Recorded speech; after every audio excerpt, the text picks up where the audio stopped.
नमस्कार दोस्तों, आपके अपने YouTube चैनल स्टडी विद राज में आप सभी का स्वागत है। दोस्तों, आज के इस वीडियो में मैं आप लोगों को अनुपात और समानुपात से संबंधित सारे कॉन्सेप्ट बताऊंगा और इससे संबंधित कुछ क्वेश्चंस भी हल कराऊंगा। तो इसके लिए मेरे वीडियो को एंड तक देखिए और यदि वीडियो पसंद आए तो वीडियो को लाइक करें और इस चैनल पर नए हैं तो चैनल को सब्सक्राइब करें।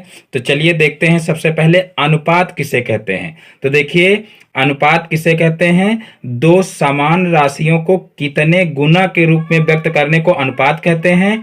अनुपात को देखिए इस चिन्ह के द्वारा प्रदर्शित करते हैं। देखिए, ऐसा चिन्ह लगाया जाता है, इसे क्या कहते हैं?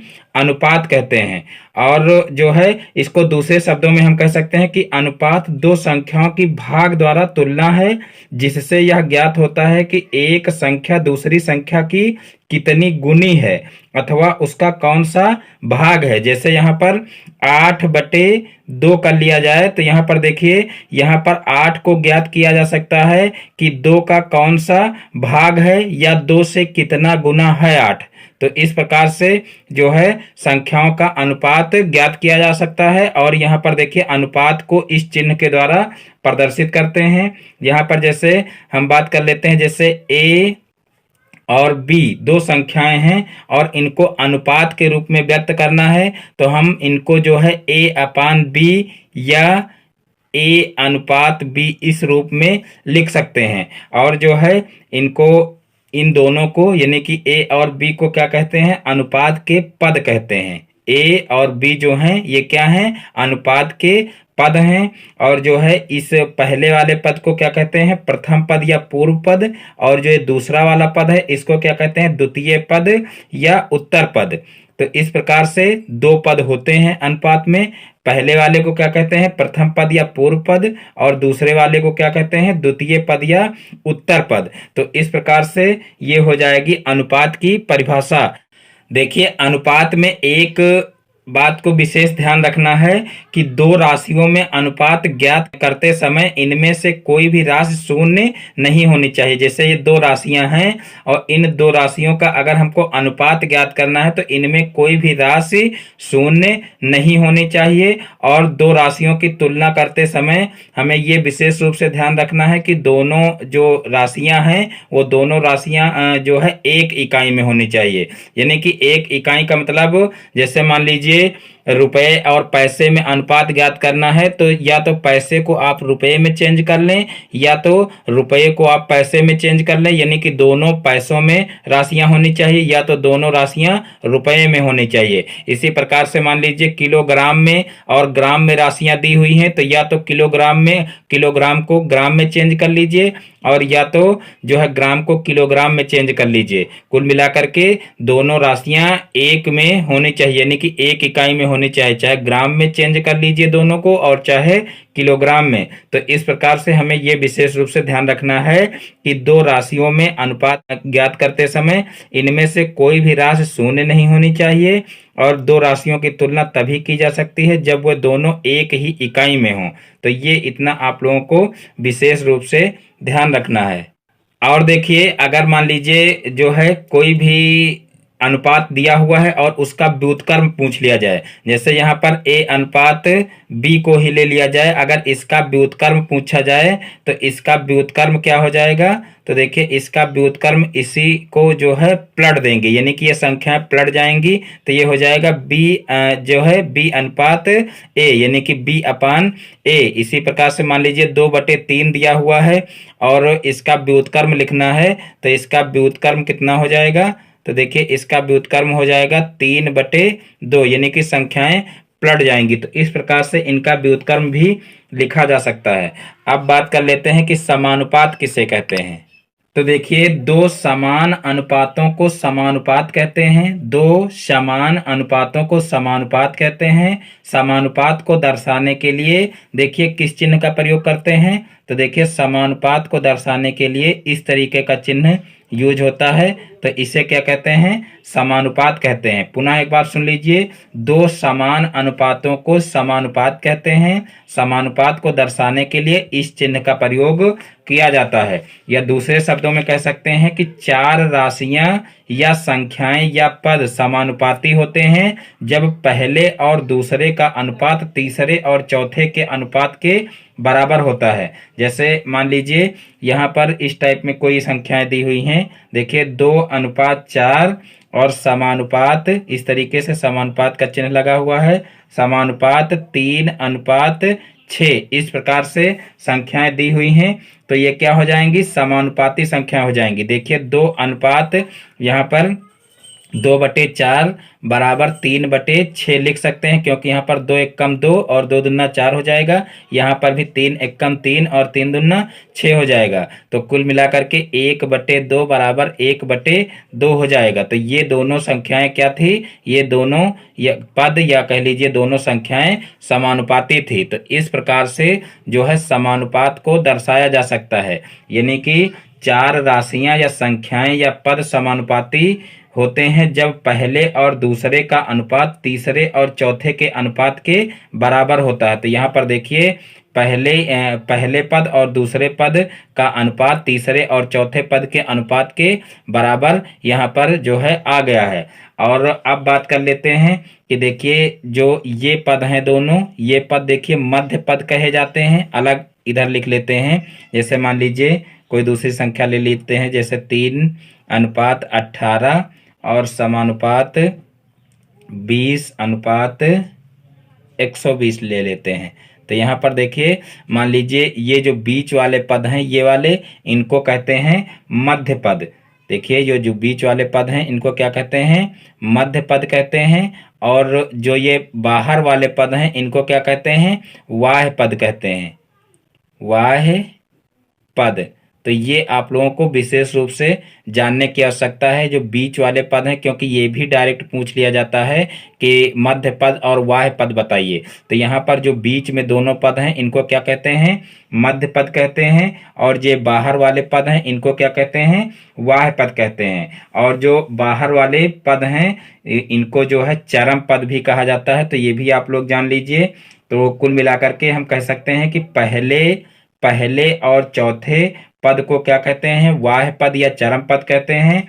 और दूसरे और तीसरे पद को क्या कहते हैं, मध्य पद कहते हैं। तो इस प्रकार से आप लोग समानुपात भी समझ गए होंगे। देखिए समानुपात में क्या होता है कि समानुपात में वाह्य पदों का गुणनफल जो होता है वो मध्य पदों के गुणनफल के बराबर होता है। तो यहाँ पर देखिए जैसे इसको इस तरीके से कर सकते हैं। देखिए 3:18 समानुपात 20:120 दिया हुआ है। तो यहाँ पर जो है ये कंडीशन लागू हो सकती है कि समानुपात में अगर ये संख्या समानुपात में होंगी तो समानुपात में वाह्य पदों का गुणनफल जो होता है वो मध्य पदों के गुणनफल के बराबर होता है। तो देखिए यहाँ वाह्य पद क्या है, 3 और यहाँ पर है 120। तो इनका दोनों का गुणा करेंगे, बराबर 18 गुणे 20 करेंगे। तो इनका जो है गुणनफल क्या होगा, आपस में बराबर होना चाहिए। तो यहाँ पर देखिए 12 12 12 24 12 36, यहाँ पर देखिए 360 हो जाएगा। और यहाँ पर 18 दूना 36 हो जाएगा। और आगे जीरो है, जीरो लगा लेंगे। तो कुल मिलाकर के यहाँ पर देखिए दोनों जो है बराबर हैं। तो इस प्रकार से ये सिद्ध हो रहा है कि समानुपात में मध्य पदों का गुणनफल जो है वाह्य पदों के गुणनफल के बराबर होगा। अब देखते हैं इससे संबंधित कुछ क्वेश्चन। तो देखिए सबसे पहला क्वेश्चन है, देखिए 4 और 5 को अनुपात में व्यक्त कीजिए। देखिए इससे संबंधित क्वेश्चन जो भी पूछे जाएंगे बहुत ही आसान पूछे जाएंगे। या तो मध्य पद और वाह्य पद पूछ लिया जाता है, या तो जो है इस तरीके से कोई पूछ लिया जाता है कि जो है इसको सिद्ध करिए कि ये समानुपात में ये पद हैं कि नहीं हैं। तो इसी टाइप के क्वेश्चन जो है पूछे जाते हैं। या तो जो है बीच में कोई एक जो है x रख दिया जाता है पद, और जो है उसका मान निकालना रहता है। तो इसी टाइप के क्वेश्चन पूछे जाते हैं। तो यहाँ पर देखिए पहला क्वेश्चन है 4 और 5 को अनुपात में व्यक्त कीजिए। तो देखिए बहुत ही सिंपल है। तो देखिए इसका आंसर क्या हो जाएगा, 4:5 इस तरीके से लिख देंगे, बस यही इसका क्या हो जाएगा, आंसर हो जाएगा। 4 और 5 को अनुपात में व्यक्त करना था, तो यहाँ पर अनुपात का चिन्ह लगा देंगे। तो इस प्रकार से अनुपात में व्यक्त हो जाएगा। अब देखिए नेक्स्ट क्वेश्चन है कि एक कमरे की लंबाई 8 मीटर और चौड़ाई 500 सेंटीमीटर है। कमरे की लंबाई और चौड़ाई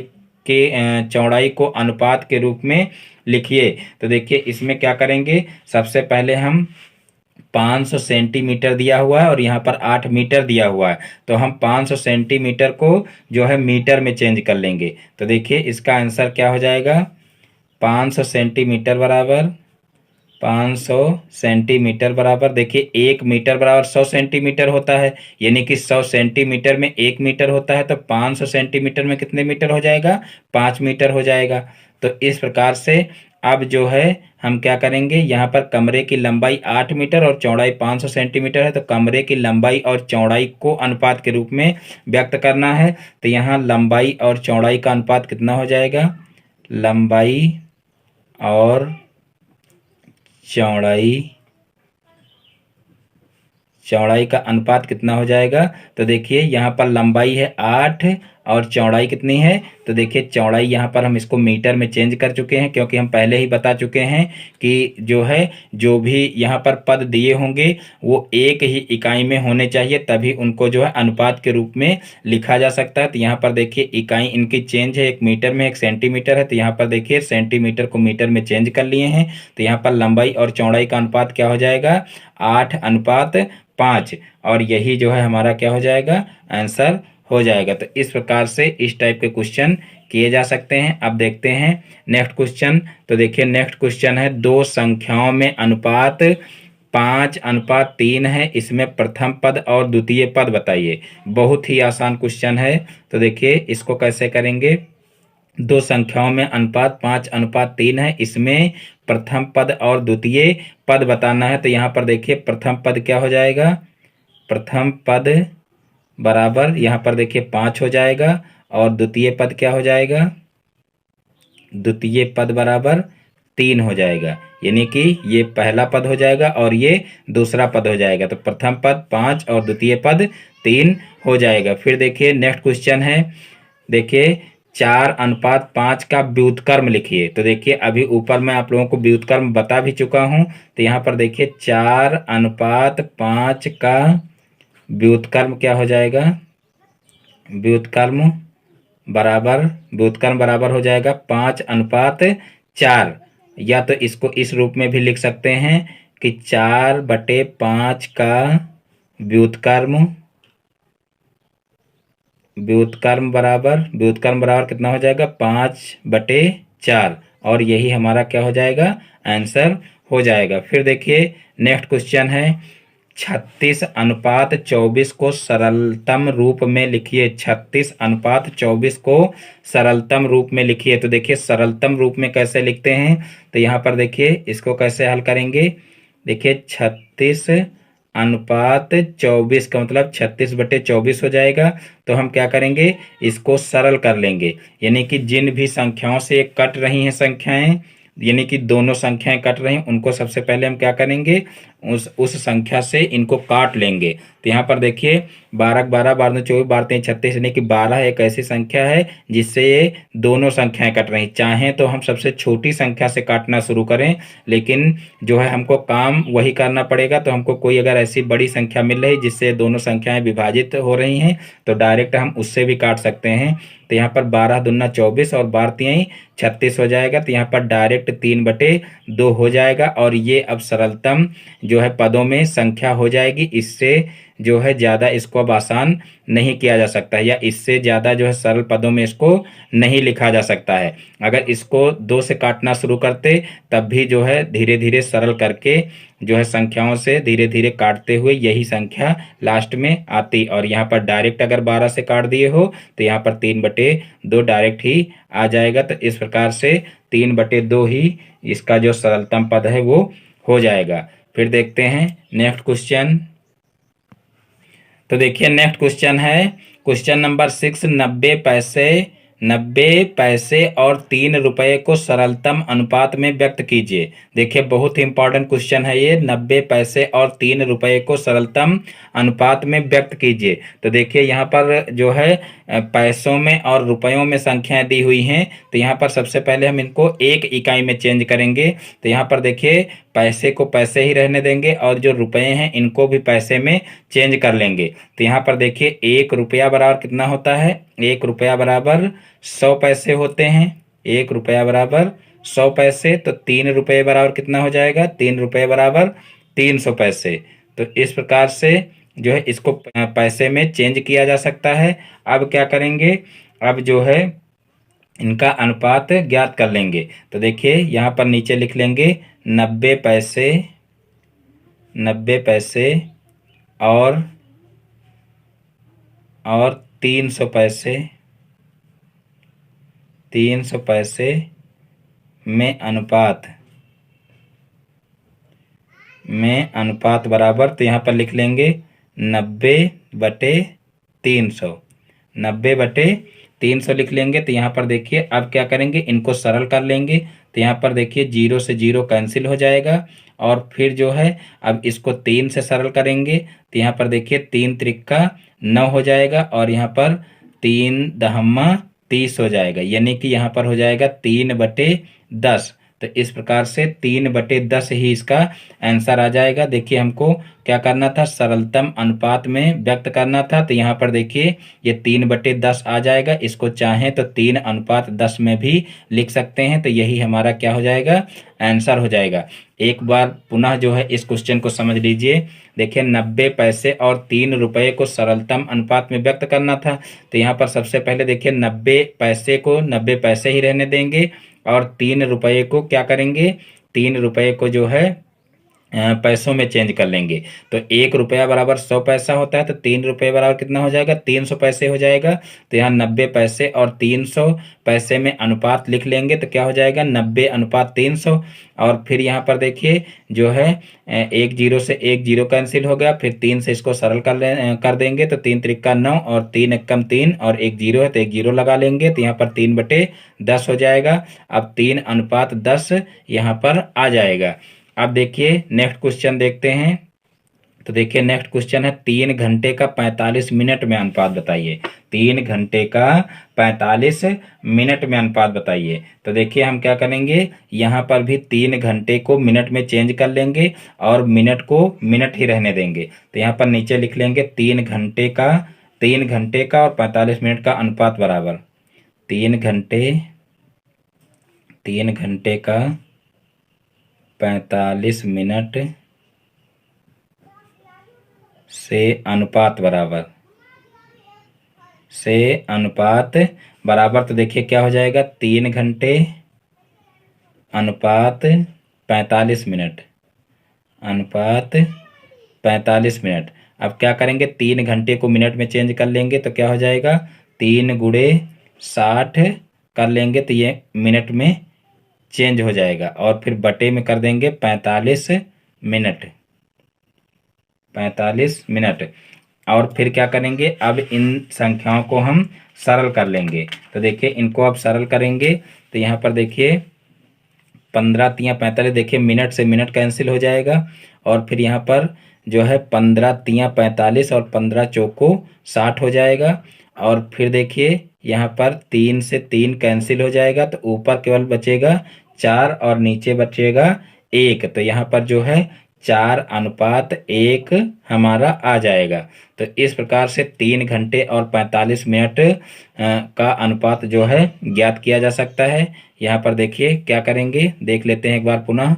देखिए 3 घंटे का 45 मिनट से अनुपात कैसे ज्ञात करेंगे, 3 घंटे बटे 45 मिनट लिख लेंगे। उसके बाद फिर घंटे को मिनट में चेंज करना है, तो 3 गुणे 60 कर लेंगे। देखिए 1 घंटे में 60 मिनट होते हैं, तो यहाँ पर 3 घंटे में 3 गुणे 60 मिनट हो जाएंगे। तो यहाँ पर इस तरीके से लिख लेंगे, और बटे 45 है। अब इनको सरल कर लेंगे। तो यहाँ पर देखिए 15 तियाँ 45 और 15 चौको 60, यानी कि 15 से ऊपर और नीचे संख्याओं को काट लेंगे। अब 3 नीचे बचा, अब 3 से 3 को कैंसिल कर लेंगे, तो ऊपर बचा 4 और नीचे बचा 1। तो यहाँ पर 4/1 हो जाएगा। अब यहाँ पर 4:1 आ जाएगा, और यही हमारा क्या हो जाएगा, आंसर हो जाएगा। फिर देखते हैं नेक्स्ट क्वेश्चन। तो यहाँ पर देखिए नेक्स्ट क्वेश्चन है 2:5 को भिन्न के रूप में तथा दशमलव भिन्न के रूप में व्यक्त कीजिए। ये भी आसान क्वेश्चन है, देख लेते हैं। 2:5 को भिन्न के रूप में व्यक्त कीजिए। तो देखिए 2:5 का भिन्न रूप। तो देखिए भिन्न के रूप में व्यक्त करेंगे तो क्या हो जाएगा, 2/5 हो जाएगा। और फिर 2/5 को भिन्न के रूप में तथा दशमलव भिन्न में दशमलव भिन्न के रूप में व्यक्त कीजिए। तो देखिए 2/5 का दशमलव रूप, इसको दशमलव रूप में कैसे चेंज करेंगे देख लीजिए। तो ये तो हो गया भिन्न का रूप, और जो है इसको दशमलव रूप में कैसे चेंज करेंगे। तो देखिए जो है 2 को 5 से हम भाग कर देंगे। तो देखिए सबसे पहले पॉइंट लगाएंगे, तब 0 बढ़ाएंगे, तो 5 चौक 20 हो जाएगा। तो यहाँ पर देखिए पूरा पूरा कैंसिल हो जाएगा। तो इस प्रकार से 0.4 लिख सकते हैं। तो यहाँ पर ये हो जाएगा दशमलव रूप। तो कुल मिलाकर के 2:5 को भिन्न के रूप में 2/5 के रूप में लिखा जा सकता है, और 2:5 को दशमलव के रूप में 0.4 के रूप में लिखा जा सकता है। अब देखते हैं नेक्स्ट क्वेश्चन। तो देखिए नेक्स्ट क्वेश्चन है, क्या 12 24 और 24 48 को समानुपात में व्यक्त कर सकते हैं। क्या 12 24 और 24 48 समानुपात में है। हमें ये सिद्ध करना है कि क्या 12 24 और 24 48 समानुपात में है। तो देखिए इसमें क्या करेंगे, देखिए जो बाह्य पद हैं इनका गुणा करेंगे, और इनका गुणा जो है जो अंतः पद हैं उनके गुणे के बराबर होना चाहिए, यानी कि उनके गुणनफल के बराबर होना चाहिए। तो यहाँ पर जो है एक विधि से उस तरीके से कर सकते हैं, और दूसरा तरीका ये है कि हम इनका जो है अनुपात निकाल लेंगे और इनका अनुपात निकाल लेंगे। दोनों अनुपात जो है क्या होने चाहिए, दोनों का अनुपात बराबर होना चाहिए। तो यहाँ पर देखिए जैसे यहाँ पर 12, देखिए पहला पद ये है, द्वितीय पद ये है, तो यहाँ पर 12/24 कर लेंगे, और फिर जो है इनका सरलतम रूप निकाल लेंगे। तो यहाँ पर देखिए 6 दूनी 12 हो जाएगा, और 6 चौक 24 हो जाएगा, और फिर 2 एकम 2 और 2 दूना 4 हो जाएगा। तो यहाँ पर कुल मिला करके आ गया 1/2। और इसी प्रकार से जो है इनका भी क्या करेंगे, इनका भी इनका भी अनुपात निकाल लेंगे। तो यहाँ पर 24/48 हो जाएगा। अब देखिए यहाँ पर 12 दूना 24 और 12 चौक 48 हो जाएगा, फिर 2 एकम 2 और 2 दूना 4, यानी कि 1/2 आ जाएगा। तो इस प्रकार से इनको हम कह सकते हैं कि ये समानुपात में हैं, यानी कि पहला पद और द्वितीय पद जो है इन दोनों का गुणा जो है इन दोनों का अनुपात निकाल लेंगे, और फिर जो है जो तीसरा पद है और चौथा पद है इनका जो है अनुपात निकाल लेंगे। दोनों के अनुपात जो हैं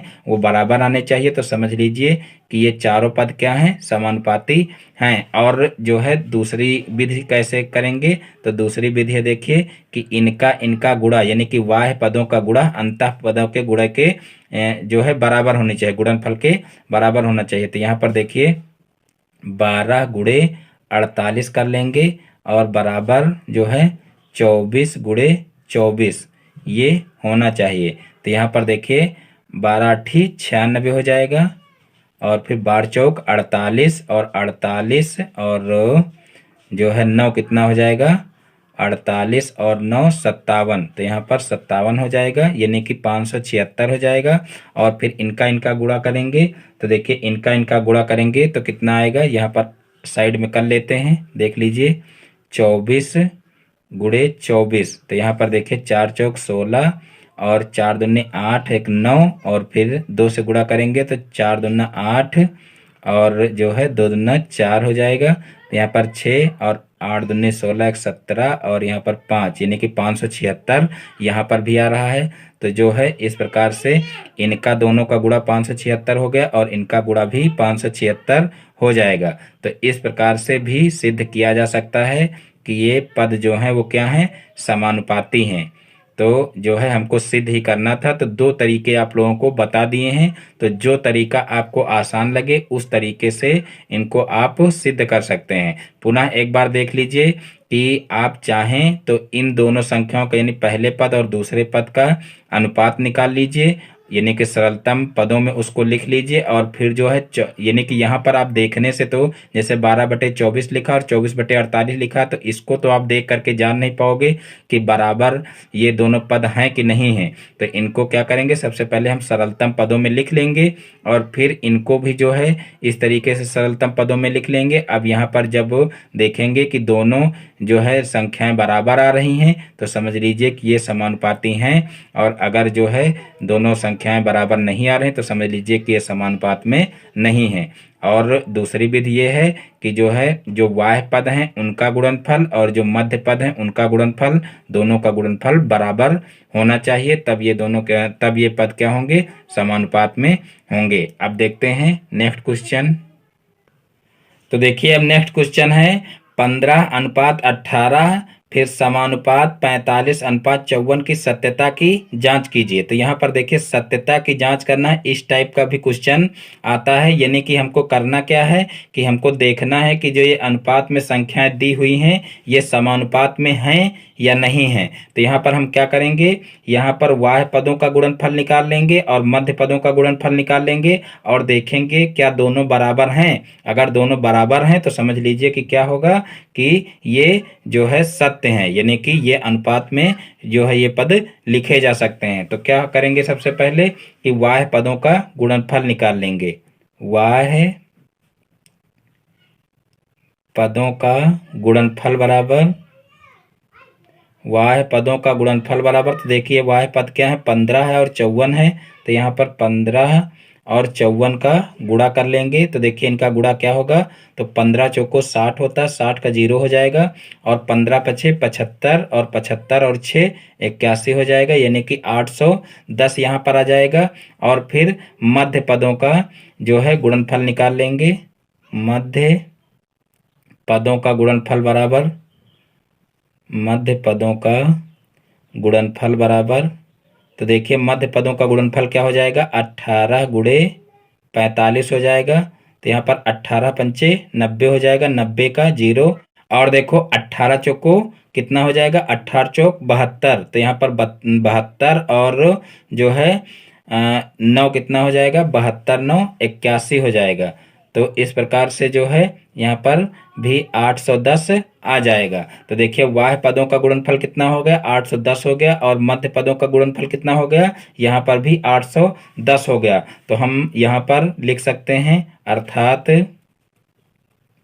अर्थात बाह्य पदों का गुणनफल बराबर बाह्य पदों का गुणनफल बराबर मध्य पदों का गुणनफल। मध्य पदों का गुणनफल, देखिए यही कंडीशन होती है मेन, बाह्य पदों का गुणनफल बराबर मध्य पदों का गुणनफल होना चाहिए। तो यहाँ पर देखिए आ चुका है बाह्य पदों का गुणनफल बराबर मध्य पदों का गुणनफल।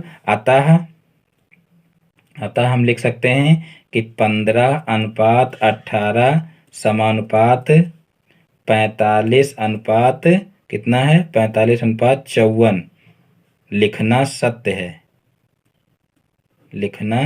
है, यानी कि ये समानुपात में हैं। तो इस प्रकार से ये क्वेश्चन भी आसानी से लगाया जा सकता है। अब देख लेते हैं नेक्स्ट क्वेश्चन।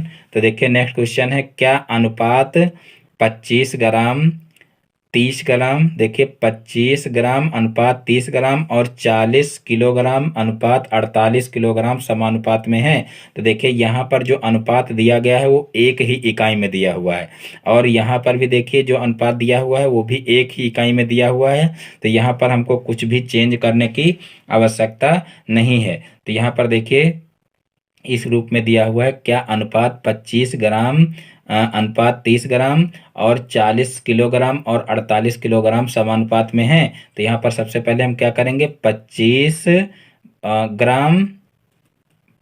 ग्राम अनुपात 30 ग्राम, यानी कि इनका जो है अनुपात हम निकाल लेंगे। तो यहाँ पर देखिए इनको हम सरल करेंगे, यानी कि 25/30 को सरल करेंगे। तो यहाँ पर सबसे पहले हम इनको 5 से काटेंगे, तो 25 और 5 6 का 30, यानी कि 5/6 आ जाएगा। और फिर जो है 40 और बटे 48, यानी कि ये किलोग्राम में है।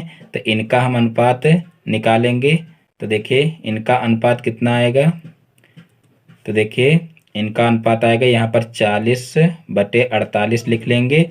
अब यहाँ पर देखिए इसको किससे सरल करेंगे, तो देखिए ये 8×45 यानी कि ये 8 से कट जाएगा, 8×45 और ये 8×48 ये भी 8 से कट जाएगा, 6 बार जाएगा। तो यहाँ पर कुल मिलाकर के 5/6 आ जाएगा। तो यहाँ पर देखिए ये दोनों समानुपात में लिखे जा सकते हैं, क्योंकि यहाँ पर देखिए इनका अनुपात और इनका अनुपात, दोनों का अनुपात बराबर में आ रहा है। अतः जो है क्या कहा जा सकता है कि ये दोनों समानुपात में हैं। तो देखिए यहाँ पर इस रूप में लिख भी सकते हैं, इसलिए 25/30 बराबर 40/48 लिख सकते हैं। यही इसका क्या हो जाएगा, आंसर हो जाएगा। फिर देखिए नेक्स्ट क्वेश्चन है। तो देखिए नेक्स्ट क्वेश्चन है, क्या 30 सेंटीमीटर का 3 मीटर से और 48 सेकंड का 5 मिनट से अनुपात समानुपात में है? क्या 30 सेंटीमीटर का 3 मीटर से और 48 सेकंड का 5 मिनट से अनुपात समानुपात में है? तो देखिए इसको कैसे करेंगे। तो देखिए यहाँ पर सबसे पहले हम 30 सेंटीमीटर और 3 मीटर का अनुपात निकालेंगे। तो देखिए 30 सेंटीमीटर और 3 मीटर का अनुपात, 3 मीटर का अनुपात निकालेंगे। तो देखिए ये क्या हो जाएगा, 30, देखिए 30 बटे हो जाएगा, ये देखिए ये सेंटीमीटर में है और ये मीटर में है। तो यहाँ पर देखिए इसको भी सेंटीमीटर में चेंज करने के लिए 3×100 कर लेंगे, क्योंकि 1 मीटर बराबर 100 सेंटीमीटर होता है। तो यहाँ पर देखिए 3×100 कर लेंगे। अब यहाँ पर देखिए 0 से 0 कैंसिल हो जाएगा और 3 से यहाँ पर 3 कैंसिल हो जाएगा। तो यहाँ पर कुल मिलाकर के 1/10 आ जाएगा, या इसको लिख सकते हैं 1:10 आ जाएगा। अब यहाँ पर देखिए 18 सेकंड और जो है 18 सेकंड का 5 मिनट से अनुपात ज्ञात करेंगे। 5 मिनट से अनुपात, 5 मिनट से अनुपात। तो देखिए इसका अनुपात क्या हो जाएगा। तो यहाँ पर देखिए 18 बटे, अब 5 मिनट को सेकंड में चेंज करना है। तो यहाँ पर देखिए 1 मिनट में 60 सेकंड होते हैं। तो यहाँ पर 60 से इसको गुणा कर देंगे। तो यहाँ पर देखिए कितना हो जाएगा, अब जो है यहाँ पर 18/5 × 60 हो जाएगा। अब इसको भी सरल कर देंगे। तो यहाँ पर देखिए 6×18 हो जाएगा और यहाँ पर 6×6 और 0 हो जाएगा। अब देखिए और ये आसान नहीं होगा, यानी कि यहाँ पर 3/10 बचे 50 हो जाएगा। तो 3/50 हो जाएगा, यानी कि यहाँ पर इसको लिख सकते हैं 3:50 में। तो इस प्रकार से देखिए दोनों अनुपात जो है वो बराबर नहीं आ रहे हैं, यानी कि यहाँ पर देखिए 1:10 आ रहा है और यहाँ पर 3:50 आ रहा है। अतः यहाँ पर लिख सकते हैं, अतः 1:10 इज नॉट इक्वल टू 3:50। इसलिए यह अतः इतना ये नहीं है। अतः दिए हुए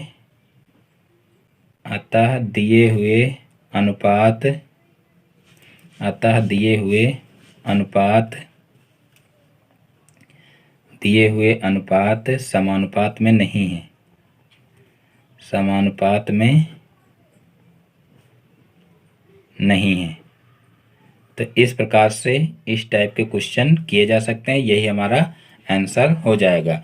तो देखिए अनुपात और समानुपात में इसी टाइप के क्वेश्चन पूछे जाएंगे, यानी कि जितने भी टाइप के क्वेश्चन पूछे जाते हैं लगभग में सभी टाइप के क्वेश्चन बता दिए गए हैं, और कुछ क्वेश्चन इसके और भी बनते हैं, तो भी जल्द ही आप लोगों को 1-2 दिन में वो भी बता दिए जाएंगे। तो आज की वीडियो को यहीं पर समाप्त करते हैं। दोस्तों यदि हमारा वीडियो पसंद आया हो तो वीडियो को लाइक करें, और ये चैनल पर नए हैं तो चैनल को सब्सक्राइब करें और बेल आइकन को भी प्रेस कर लें, जिससे हमारे आगे आने वाली वीडियो का नोटिफिकेशन आपके मोबाइल पर सबसे पहले पहुँचे। फिर मिलते हैं अपने नेक्स्ट वीडियो में एक नए टॉपिक के साथ में। तब तक के लिए जय हिंद, वंदे मातरम।